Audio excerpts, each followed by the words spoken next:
আমন্ত্রণ জানাচ্ছি প্রিয় দর্শক, মানচিত্রের নিয়মিত আয়োজন কথোপকথনে। আজকে আমাদের নমস্কার, আমি তরুণ ঘোষ।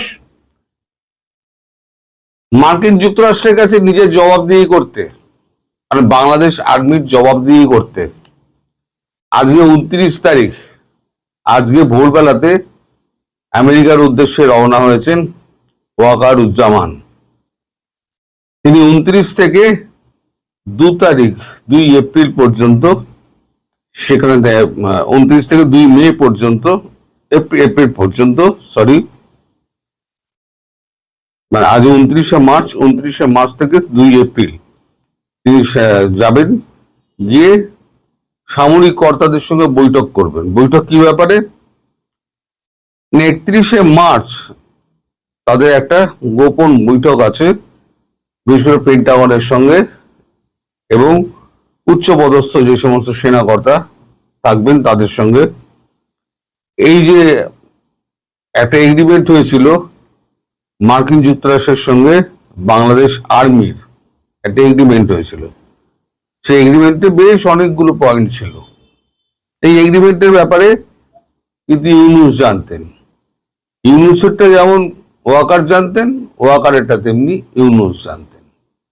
মানে পুরোটাই হয়েছে নিজেদের জ্ঞাতসারে, এবং বাকিটুকু সব অভিনয় হয়েছে।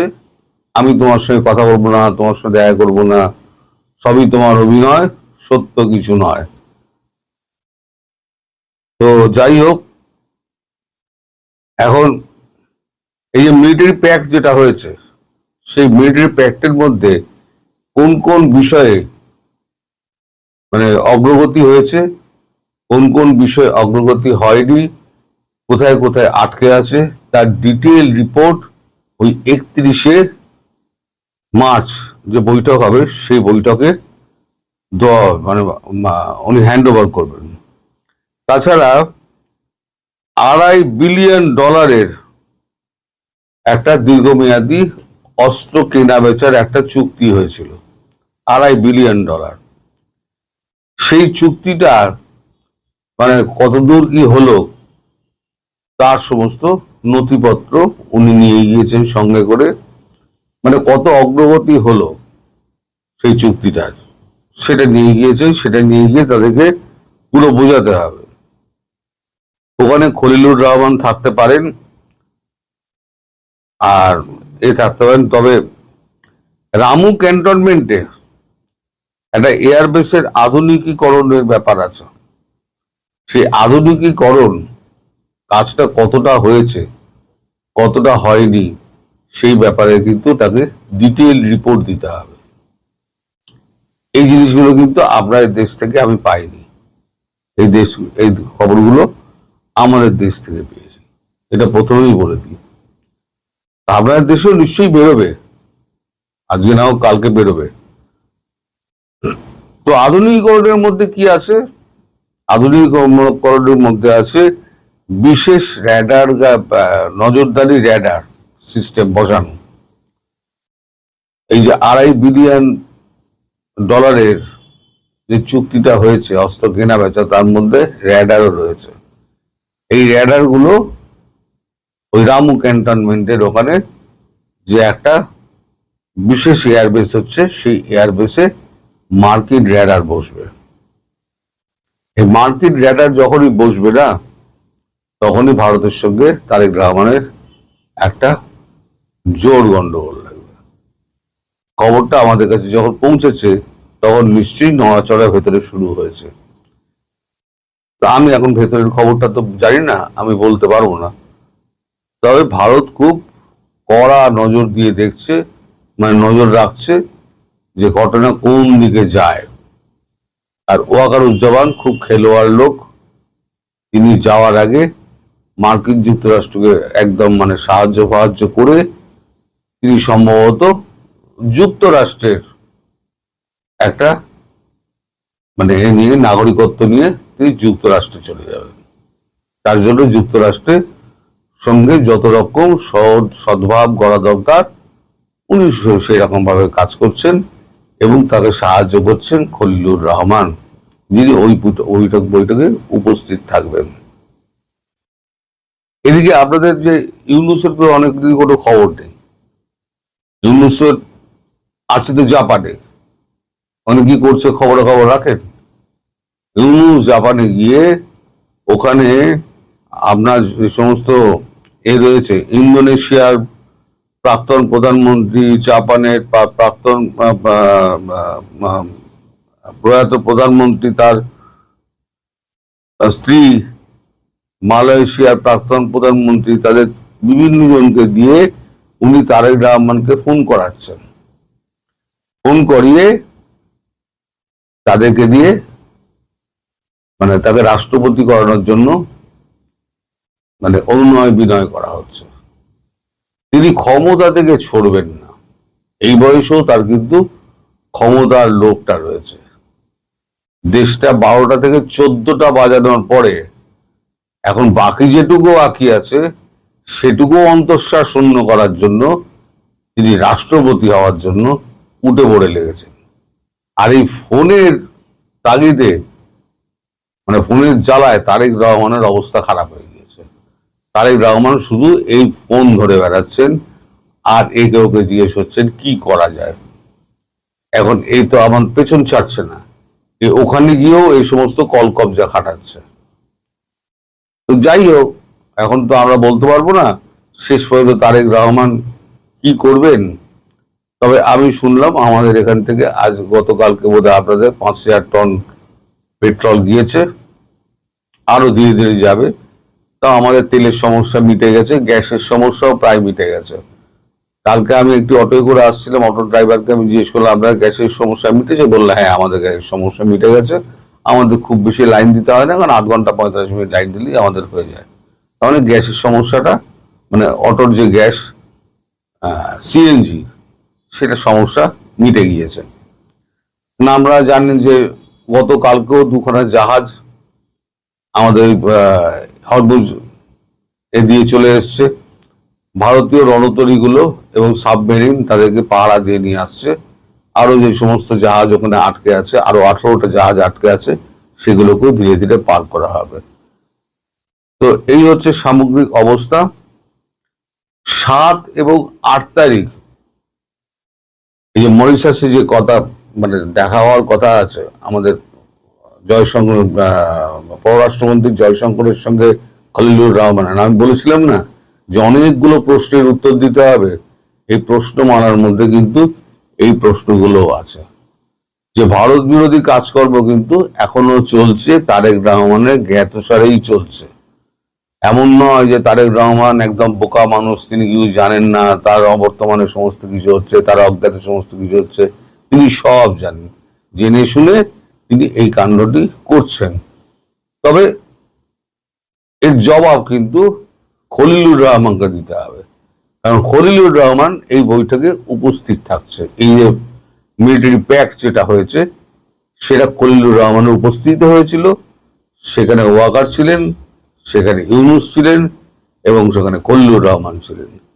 ফলে এরা সব সম্মিলিতভাবে দেশটাকে বেচে দিয়েছে ইউএস এর কাছে। কারণ আপনাদের কপালে কি আছে সে তো আপনারা বুঝে নেবেন, আমাকে তো। যাই হোক,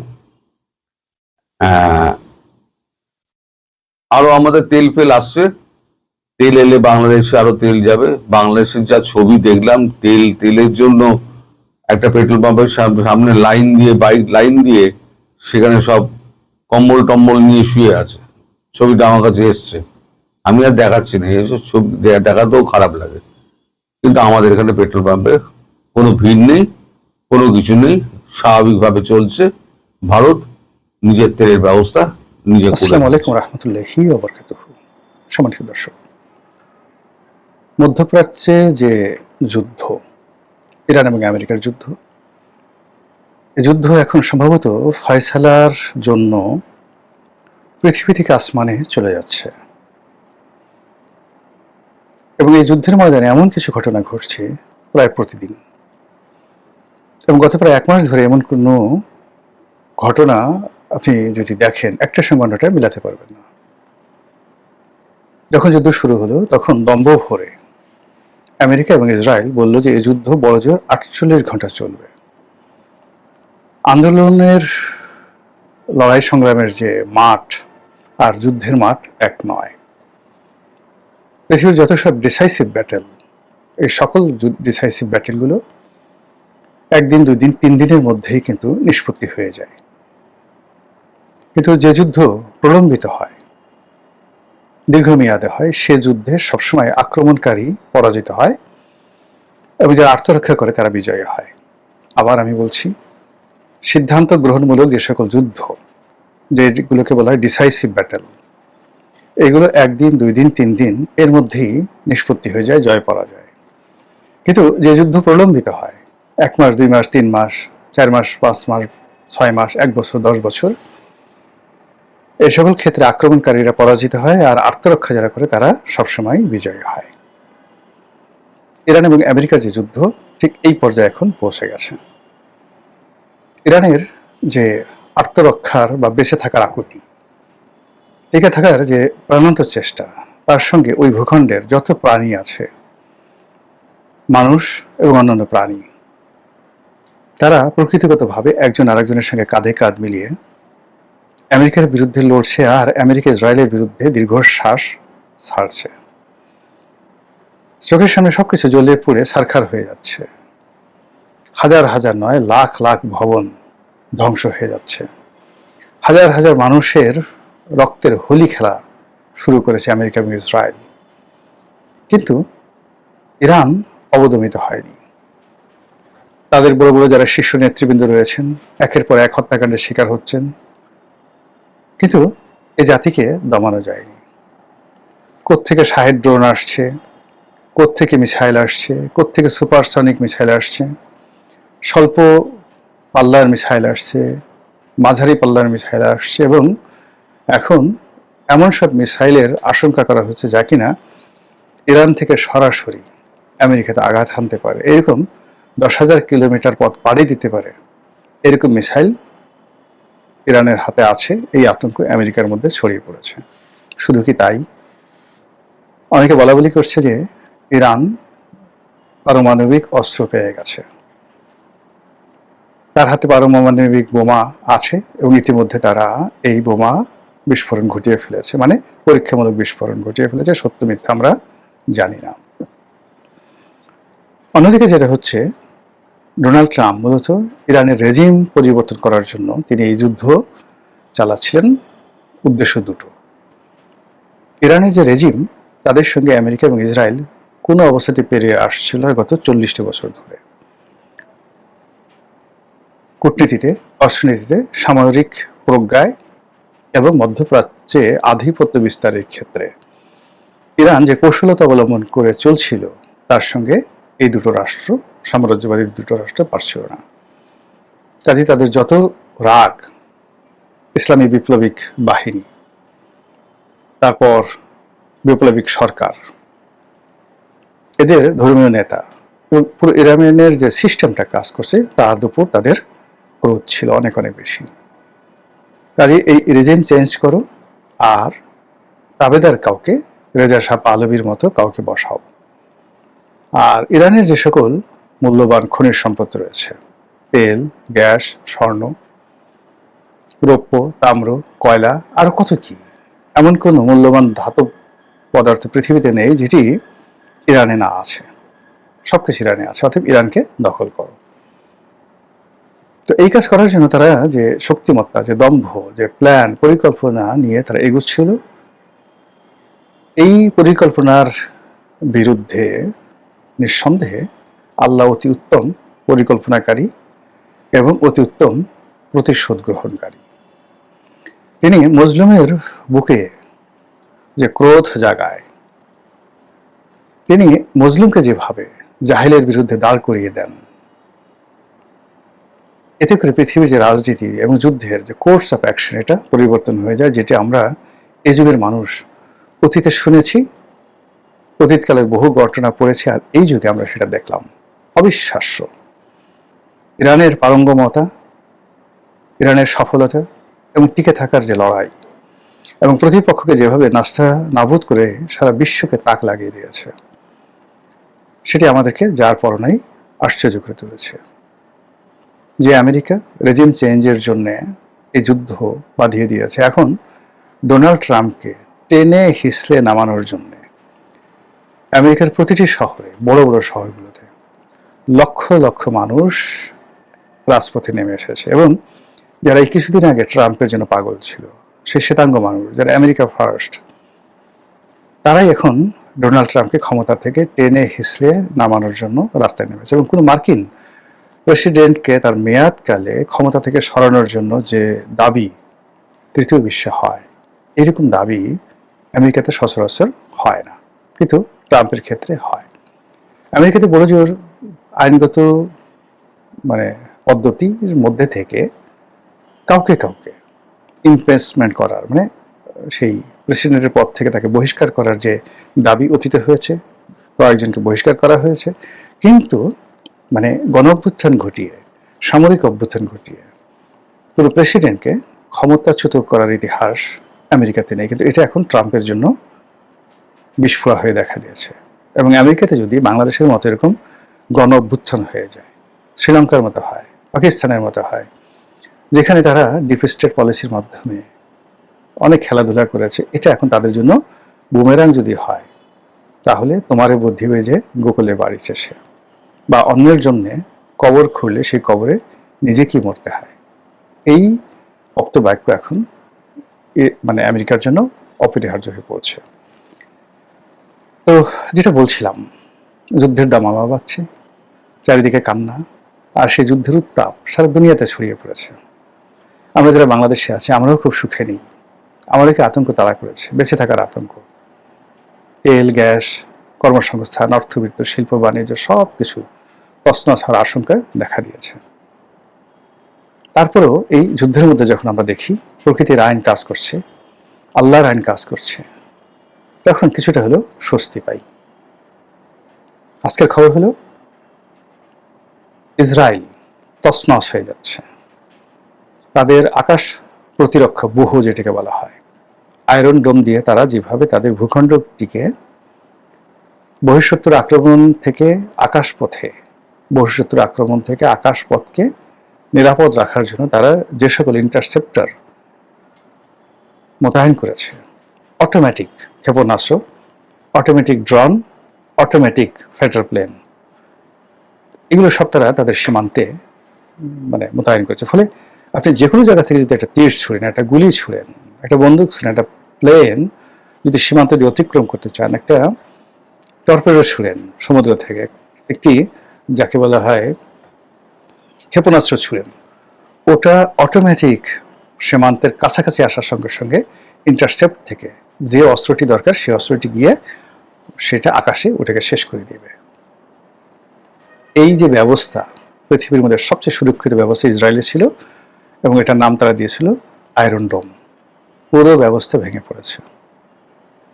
এখন অনায়াসে শুধুমাত্র যে ইরানের ক্ষেপণাস্ত্র ঢুকতে পারছে তাই নয়, হুথিদের ক্ষেপণাস্ত্র, এরপর হিজবুল্লাহর ক্ষেপণাস্ত্র অনায়াসে ইরানের আকাশ থেকে নয়, অন্যান্য দেশ, লেবানন থেকে, ইয়ামেন থেকে, সেইগুলো ইসরায়েলের আকাশে প্রবেশ করে তছনছ করে দিচ্ছে ইসরায়েলের সব কিছু।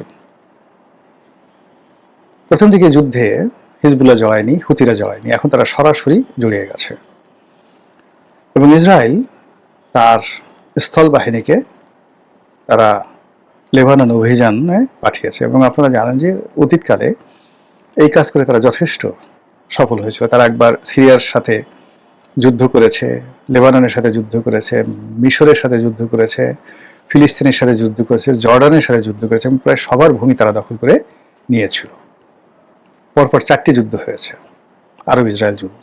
কিন্তু এবার মনে হচ্ছে যে ইসরায়েলের বাহিনী যে ঢুকলো, তারা আর বোধহয় লেবানন থেকে ফিরে আসতে পারবে না। ইরানের সেনাবাহিনীর যারা মুখপাত্র তারা বলেছেন যে যদি আমেরিকান সৈন্য আসে, তাদেরকে কেটে কুটি কুটি করে সমুদ্রে ফেলে দেওয়া হবে হাঙ্গরের খাদ্য হিসেবে। বোঝার চেষ্টা করুন যে হিম্মত তাদের কোন পর্যায়ে পৌঁছে গিয়েছে। তো যেটা বলছিলাম, এখনো পর্যন্ত যুদ্ধ আকাশপথে আছে, এখনো পর্যন্ত যুদ্ধ সমুদ্র পথে আছে, এবং সেখানে ইরানের যে পারঙ্গমতা এবং তাদের যে সকল প্রক্সি গ্রুপ রয়েছে, হুতি এবং যারা হামাস এখনো যুদ্ধে আসেনি, হুতি এবং হিজবুল্লাহ তারা যে সাহস দেখাচ্ছে, শক্তি দেখাচ্ছে, পুরো ইসরায়েলকে তছনছ করে ফেলছে। একদিকে ইরান থেকে আসছে, অন্যদিকে হিজবুল্লাহদের যে বিভিন্ন যে ঘাঁটি আছে, বিশেষ করে লেবাননে যে সকল ঘাঁটি আছে, সেখান থেকে যেভাবে উপর্যুপরি আক্রমণ হচ্ছে, আবার অন্যদিকে ইয়ামেন থেকে যেভাবে হুতির আক্রমণ চালাচ্ছে, এই ত্রিমাত্রিক আক্রমণে ইসরায়েল তছনছ হয়ে যাচ্ছে এবং তাদের যতটুকু সামরিক শক্তি আছে সেগুলো দ্রুত নিঃশেষ হয়ে যাচ্ছে। ইসরায়েলের সেনাবাহিনীর প্রধান, আমরা দেখলাম, সত্য মিথ্যা জানি না, তিনি কান্না করছেন যে এই বাহিনী ভেঙে পড়ছে, যুদ্ধ করার মতো আমরা সৈন্য পাচ্ছি না, বাহিনীতে সৈন্যের অভাব বা ঘাটতি দেখা দিয়েছে। ইট মিনস সেনাবাহিনী থেকে অনেক সদস্য পালিয়ে গেছে, হয়তোবা অনেকে মারা গেছে, অনেকে আহত হয়েছে। আর রিজার্ভ সৈন্য বলতে ইসরায়েলি নাগরিকদেরকে যেভাবে সামরিক প্রশিক্ষণ দিয়ে যুদ্ধের ময়দানে নামানোর যে প্ল্যান ছিল, সেই প্ল্যানটাও ফেল করেছে। আল্লাহ উত্তম ফয়সালাকারী। এই যুদ্ধে ইরানের বিজয় হোক, ইসরায়েলের পরাজয় হোক, আমেরিকার পরাজয় হোক, এই খবর শুনে এবং এই দৃশ্য দেখে আমরা যেন একটু স্বস্তি পাই। আসসালামু আলাইকুম রহমতুল্লাহি ওয়া বারাকাতুহু।